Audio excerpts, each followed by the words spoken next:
Vous écoutez l'article biblique de cette semaine. Veuillez y prêter une attention soutenue. Article d'étude numéro 51. Cet article sera étudié la semaine du 15 au 21 février 2021. Jéhovah sauve ceux qui sont découragés. Voici le verset thème de l'étude. Jéhovah est proche de ceux qui ont le cœur brisé. Il sauve ceux qui sont découragés. Psaume 34, verset 18. Cantique 30. Mon ami, mon Dieu, mon Père. Aperçu. Joseph, Noémie et Ruth, un lévite et l'apôtre Pierre ont rencontré des épreuves qui les ont découragés. Dans cet article, nous verrons que Jéhovah les a réconfortés, les a fortifiés et leur a manifesté de la compassion.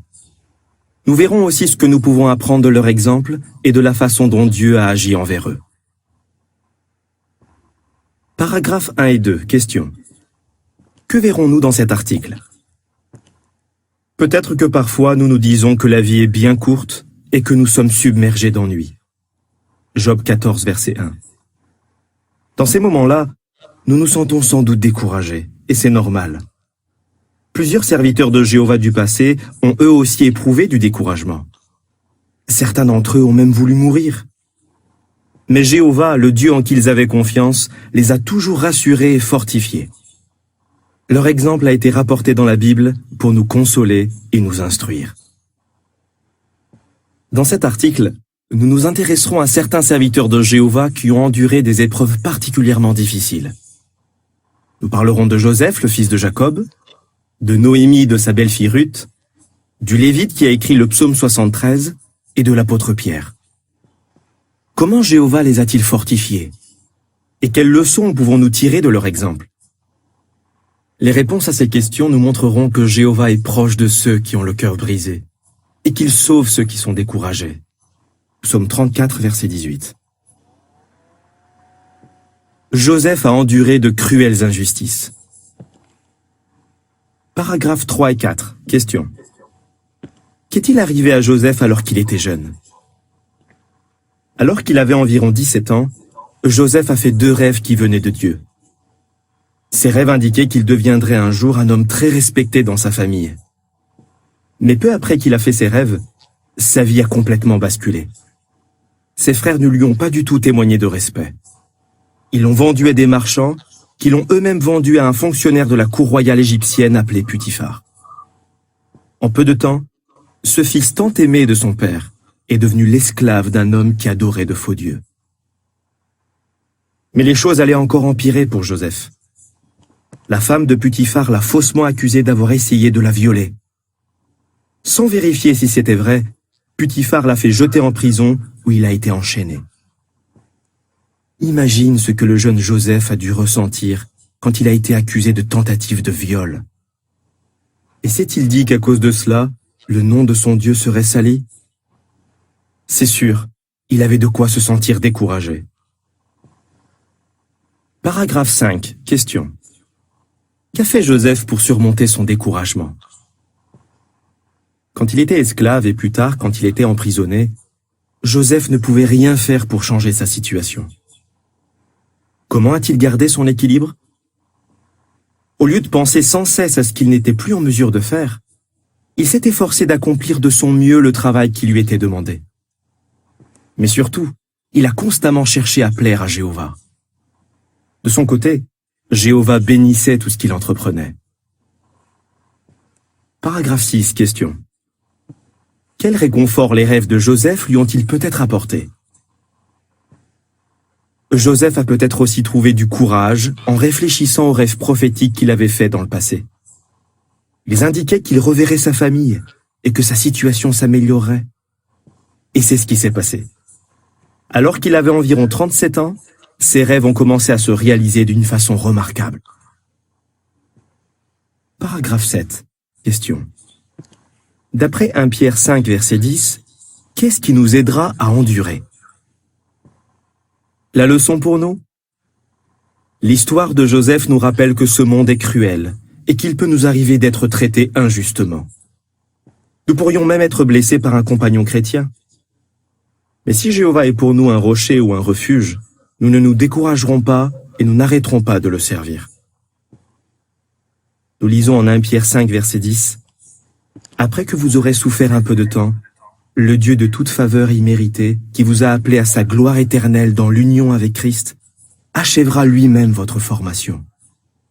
Il vous rendra ferme, il vous rendra fort, il vous rendra inébranlable. » Souvenons-nous aussi que Joseph avait environ 17 ans quand son Dieu lui a accordé une attention particulière. Cela montre que Jéhovah fait confiance à ses jeunes serviteurs.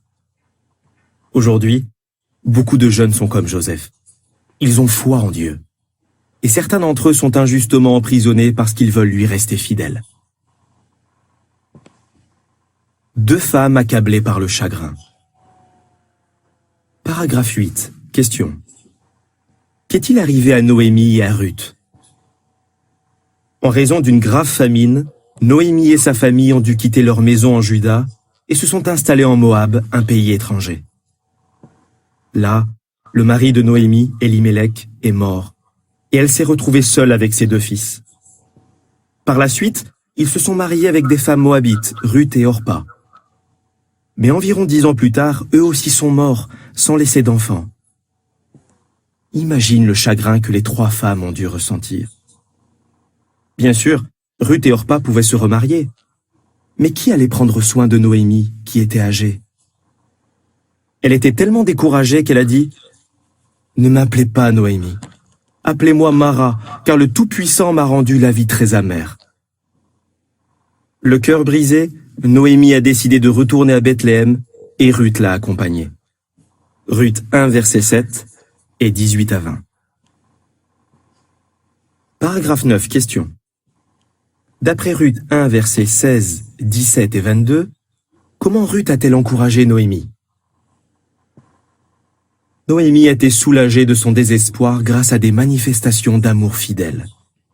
Ruth lui a montré un tel amour en refusant de l'abandonner. Nous lisons en Ruth 1, versets 16, 17 et 22. Ruth lui répondit « Ne me force pas à t'abandonner, ne m'empêche pas de t'accompagner, car là où tu iras, j'irai, et là où tu passeras la nuit, je passerai la nuit. Ton peuple sera mon peuple, et ton Dieu mon Dieu. Là où tu mourras, je mourrai, et c'est là que je serai enterré. Que Jéhovah me punisse sévèrement si autre chose que la mort nous séparait l'une de l'autre. » À Bethléem, elle a travaillé dur pour subvenir à ses besoins et à ceux de Noémie, en glanant de l'orge. En agissant ainsi, elle s'est rapidement fait une belle réputation. Paragraphe 10. Question. Comment Jéhovah a-t-il montré qu'il éprouvait de la compassion pour les pauvres, comme Noémie et Ruth? Jéhovah avait donné à son peuple une loi qui montrait toute la compassion qu'il avait pour les pauvres, comme Noémie et Ruth. D'après cette loi, pour laisser aux pauvres quelque chose à glaner, les Israélites ne devaient pas moissonner le bord de leur champ. Ainsi, Noémie et Ruth n'ont pas eu besoin de mendier. Leur dignité a été préservée, car elles ont pu se procurer de la nourriture en travaillant. Paragraphes 11 et 12. Question. Comment Boaz a-t-il contribué au bonheur de Noémie et de Ruth? Le propriétaire du champ dans lequel Ruth glanait était un homme riche appelé Boaz. Il a été très touché de voir que Ruth restait fidèlement attachée à Noémie et qu'elle lui manifestait un profond amour. C'est pourquoi il a racheté leurs biens familiaux et il s'est marié avec Ruth pour que les enfants qu'elle aurait puissent en hériter. Le couple a eu un enfant qu'ils ont appelé Obed. Il est plus tard devenu le grand-père du roi David. Imagine la joie que Noémie devait ressentir quand elle tenait le petit Obed dans ses bras. Elle devait certainement remercier Jéhovah de tout son cœur. Mais le meilleur est encore à venir pour Noémie et Ruth. Lors de la résurrection, elles découvriront qu'Obed a été un ancêtre du Messie, Jésus-Christ. Paragraphe 13. Question. Quelle leçon précieuse nous enseigne l'histoire de Noémie et de Ruth? La leçon pour nous? Quand nous rencontrons des épreuves, il peut nous arriver de nous sentir découragés et même d'avoir le cœur brisé. Et la situation peut être encore plus difficile si nous avons l'impression qu'il n'y a pas de solution à nos problèmes. Dans ces moments-là, comptons entièrement sur notre Père Céleste et restons proches de nos frères et sœurs. Jéhovah ne fera peut-être pas disparaître nos épreuves. Il n'a pas ressuscité le mari et les fils de Noémie. Mais il nous aidera à endurer, par exemple en incitant nos compagnons à nous manifester un amour fidèle. Voici une description des illustrations associées aux paragraphes 8 à 13. Noémie, Ruth et Orpa ont eu le cœur brisé quand leurs conjoints sont morts. Plus tard, Ruth et Noémie se sont réjouies avec Boaz quand le petit Obed est né. Voici ce que dit la légende des illustrations. Ce que Dieu a fait pour Noémie et Ruth prouve qu'il peut aider ses serviteurs à surmonter leur découragement et leur tristesse. N'en fera-t-il pas autant pour toi? Un Lévite qui a presque arrêté de servir Jéhovah. Paragraphe 14, question. Pourquoi un Lévite s'est-il découragé? Le rédacteur du psaume 73 était Lévite. Il avait donc l'immense honneur de servir Jéhovah à l'endroit où un culte lui était rendu. Malgré cela, il en est venu à être découragé. Pourquoi? Parce qu'il s'est mis à envier les méchants et les arrogants. Ce n'était pas leur méchanceté qu'il enviait, mais leur apparente réussite. Ils étaient riches et ils semblaient avoir une vie agréable et sans souci. Le psalmiste était tellement découragé par cette situation qu'il a dit « C'est vraiment en vain que je gardais un cœur pur et que je me lavais les mains dans l'innocence. » De toute évidence, il était en grave danger sur le plan spirituel. Paragraphe 15, question. D'après Psaume 73, versets 16 à 19 et 22 à 25, comment le Lévite a-t-il surmonté son découragement? Nous lisons en Psaume 73, versets 16 à 19. « Quand j'essayais de comprendre cela, j'étais tourmenté, jusqu'à ce que j'entre dans le sanctuaire grandiose de Dieu. Alors j'ai discerné l'avenir des méchants. À coup sûr, tu les places sur un sol glissant, tu les entraînes vers leur ruine, que leur anéantissement est soudain. De quelle fin subite et terrible ils s'approchent. » Versets 22 à 25. « J'étais insensé et je manquais d'intelligence. J'étais devant toi aussi dépourvu de raison qu'une bête. Mais maintenant je suis continuellement avec toi. Tu m'as saisi la main droite. Tu me guides par ton conseil, puis tu me mèneras à la gloire. Qui d'autre ai-je dans les cieux? Du moment que je t'ai, je ne désire rien sur la terre. » Le Lévite est alors entré dans le sanctuaire grandiose de Dieu. Là, probablement parmi d'autres adorateurs de Jéhovah, il a pu réfléchir à sa situation dans la prière et l'analyser calmement et objectivement. Cela lui a permis de comprendre que sa façon de voir les choses n'était pas la bonne et qu'il s'était engagé sur une voie dangereuse qui pouvait l'éloigner de Jéhovah. Il s'est aussi rendu compte que les méchants sont sur un sol glissant et qu'une fin terrible les attend. Pour ne plus les envier et pour surmonter son découragement, il devait voir les choses comme Jéhovah les voyait. Et c'est ce qu'il s'est efforcé de faire. Il a alors retrouvé sa paix intérieure et sa joie. Il a dit à Jéhovah, « Du moment que je t'ai, je ne désire rien sur la terre. » Paragraphe 16, question. Quelle leçon pouvons-nous tirer de l'exemple du Lévite? La leçon pour nous? N'envions jamais les méchants à qui tout semble réussir. Leur bonheur est superficiel et temporaire. Ils ne vivront pas pour toujours. Si nous les envions, nous risquons de nous décourager et de perdre notre amitié avec Jéhovah. Éprouves-tu parfois les mêmes sentiments que le Lévite? Dans ce cas, fais comme lui. Suis les conseils pleins d'amour de Dieu et fréquente ceux qui font sa volonté. Si tu trouves ta plus grande joie en Jéhovah, si tu l'aimes plus que tout, tu connaîtras le vrai bonheur et tu resteras sur le chemin qui mène à la vraie vie. Voici ce que dit la légende de l'illustration associée au paragraphe 14 à 16. Le rédacteur du psaume 73 a été profondément découragé en voyant l'apparente réussite de ceux qui n'accordaient pas la priorité au service de Dieu. Cela pourrait nous arriver aussi. Les faiblesses de Pierre l'ont découragé. Paragraphe 17, question. En quelles occasions Pierre a-t-il pu se sentir découragé? L'apôtre Pierre était quelqu'un de dynamique, mais parfois il était impulsif et il exprimait ses sentiments un peu trop rapidement. À cause de cela, il lui arrivait de dire ou de faire des choses qu'il regrettait ensuite. Par exemple, quand Jésus a dit à ses apôtres qu'on allait le faire beaucoup souffrir et le tuer, Pierre l'a réprimandé. Il lui a dit « Non, cela ne t'arrivera pas !» Matthieu 16, versets 21 à 23. Jésus a alors dû le reprendre. Plus tard, quand une foule est venue arrêter Jésus, Pierre a agi sans réfléchir. Il a coupé l'oreille du serviteur du grand prêtre. Là encore, Jésus a dû le reprendre. Avant cela, Pierre avait affirmé que même si les autres apôtres trébuchaient à cause de ce qui allait arriver à Jésus, lui ne trébucherait jamais. Mais il était trop sûr de lui, et il a finalement cédé à la crainte de l'homme. Il a renié son maître 3 fois. Très découragé, il s'est mis à pleurer amèrement. Il a dû se demander si Jésus pourrait un jour lui pardonner. Paragraphe 18, question. Comment Jésus a-t-il aidé Pierre à surmonter son découragement? Toutefois, Pierre ne s'est pas laissé submerger par le découragement. Après avoir trébuché, il s'est relevé et on le retrouve par la suite en compagnie des autres apôtres. Qu'est-ce qui l'a aidé à se relever? Tout d'abord, il s'est sans doute souvenu que Jésus avait prié pour lui, pour que sa foi ne faiblisse pas. Et Jéhovah a répondu à la prière de son fils. Pierre s'est peut-être aussi rappelé que Jésus lui avait dit « Une fois revenu, fortifie tes frères. » Luc 22, verset 32.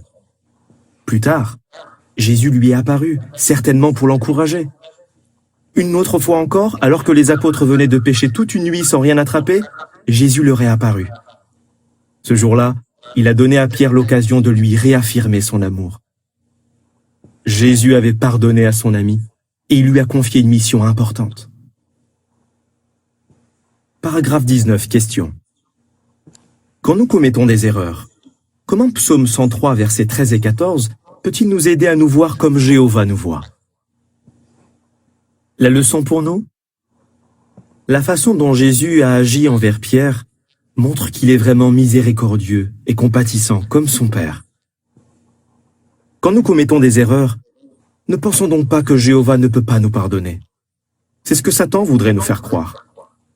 Mais en fait, notre Père Céleste porte sur nous un regard plein d'amour et de compassion.